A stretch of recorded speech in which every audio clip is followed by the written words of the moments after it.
My name's Toby Parkins. I run UK NetWeb and Headforwards. They are both very agile businesses. UK NetWeb builds quite technical web solutions, so it'll do anything from actually a relatively simple brochure site or a web shop up to some quite sophisticated online systems. So we built the biggest eBay shop in the world. Currently rebuilding John Lewis's partner benefit system. And, there's a whole range of different activities we get involved in. Headforwards is it's a little bit larger. It's currently 40 people, though we're just about to expand to about 50, 55 people. And that's a number of teams in there working in a variety of languages and building operation support system software for the global NTT. So NTT.com, which is one of the largest telecoms companies in the world.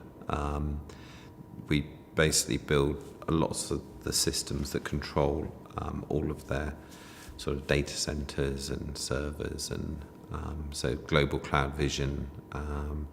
They're the second largest co-location provider in the world, so they have various systems which are now sort of truly global systems which control and allow customers to manage all kinds of different features. So very, very, very high-end software which has to deliver seriously well. And certainly that's where Agile has become really interesting, especially when we compare. In both businesses, we compare ourselves against non-Agile companies and companies using waterfall, which, of course, a lot of people quite like waterfall because it's nice, fixed budget, fixed time, everything's fixed. But then, of course, actually that means you don't have the advantage of being able to be flexible, and that's certainly an area where that lack of flexibility, that's certainly accountable for a lot of IT project failures.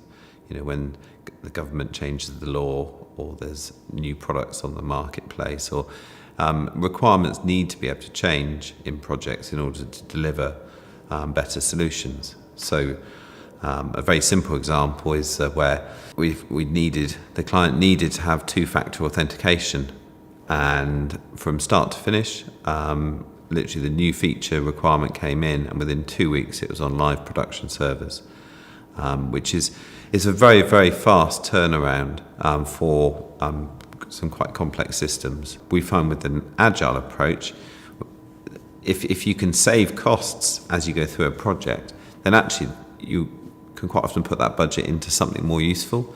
So clients will end up getting more functionality for their same budget. Through the project, they've actually managed to reduce certain elements of the project and then added in new features or enlarged features, thus getting better working software at the end of the project. We generally use Agile across all projects, but we use it in different ways.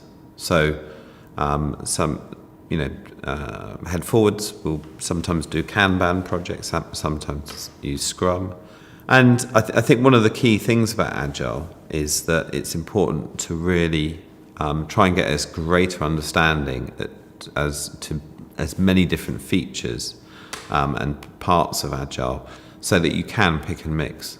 It's a bit of a toolkit in many ways, and you don't have to use all of the tools in the toolkit to complete a project. But it's important to know which tools are appropriate to be used and which tools will deliver a better outcome.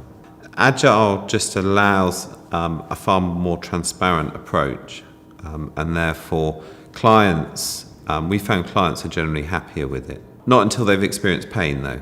They have to have been through a really painful non-agile experience. So typically most people, one of our first questions actually is normally when we talk to people is like, have you been involved in any failed IT projects? And we discuss what the pain was and why they failed, and or if they haven't, then the chances are they won't buy into Agile.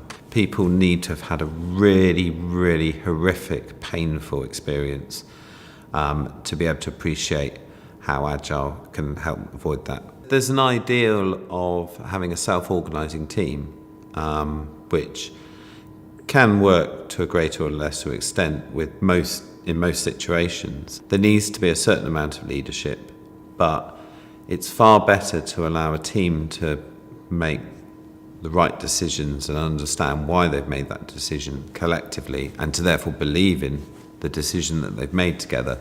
I think that's far better than having one person saying, yes, no, we have to do it this way.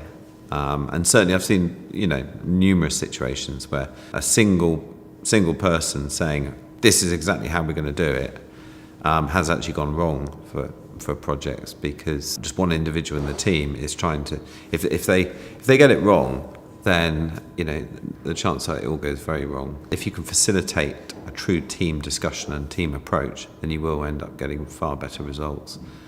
There are sort of generally industry questions about scaling Agile into the sort of team sizes of thousands of people. I do believe it is something that does scale, but I know a lot of businesses, a lot of smaller agencies will say, well, Agile doesn't really work because we're just working on very small projects and very single clients and sole traders, and it just doesn't work. And we've made it work, certainly. I mean, UK NetWeb deals with some small customers, quite small projects, just projects that might only take a few days, a day. Sometimes a small company's approach will produce a solution that actually could be applied to a large company, and vice versa. That a large company approach to a certain situation actually can be sort of fitted in with a small business. And there's lots and lots of knowledge to share. A lot of people face very similar challenges when you actually break them down, and actually by sharing ideas, everybody's got a possible idea of how to solve a particular or how to tackle an issue. And when you suddenly collect up 8 or 10 or more ideas of how to solve that issue and how to tackle the problem, then it's really exciting, because you suddenly find that actually maybe a combination of approaches will actually ultimately produce better results and great results. So that certainly direct peer groups I found really useful actually. Most of the businesses in IT and software anywhere in the world will identify that there is a big skills shortage. And it's not just a case of trying to find quantities of skills, it's about finding the right skills and people with the right type of knowledge. And certainly there's a massive, it's a global shortage, which means it still applies here. But through the Agile Innovation project, that's helped us, I think, as an industry, sort of collect what the issues are and try to tackle them in a variety of different ways. Looking at apprenticeships, looking at summer schools, looking at working with colleges and universities to help support the teaching of skills and knowledge which is perhaps more appropriate to the sort of newer ideas of when it comes to programming and software development and things. That there's so many, industry comes up with so many different new ways of doing things. The new knowledge around methodologies and approaches is more often than not coming out of industry leaders and shared within industry. And it's really important to ensure that we have that two-way dialogue with the education system to ensure that they're aware of what is valuable in terms of the new methods and new ideas. If you take most companies in Cornwall, very few actually directly compete together. Some work in similar fields, but very few actually really directly compete with one another.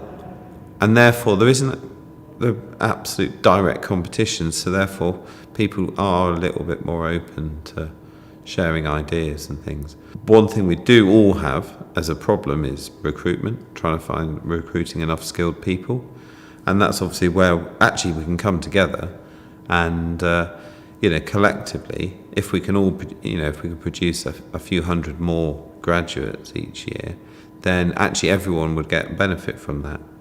When I sort of first thought about actually having a conference, we were immersing ourselves in Agile, and I was looking around and seeing there's lots of, in order to improve knowledge and learn more, you can do individual training courses, and they may be good, but actually a lot of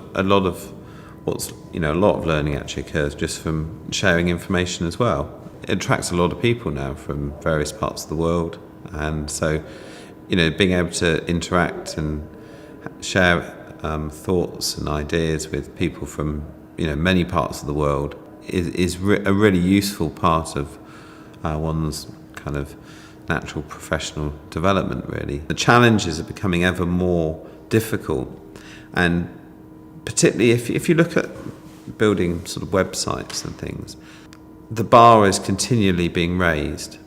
And if we were just still following a kind of here's our fixed range of products and fixed approaches, then we would just be so far out of date. It would be pretty horrible if we were still going along the old ways. And I certainly, I still see that there's web companies that are not using Agile, and I see the pain, and particularly when they lose customers and the customers then come and see us and explain the pain that they've gone through.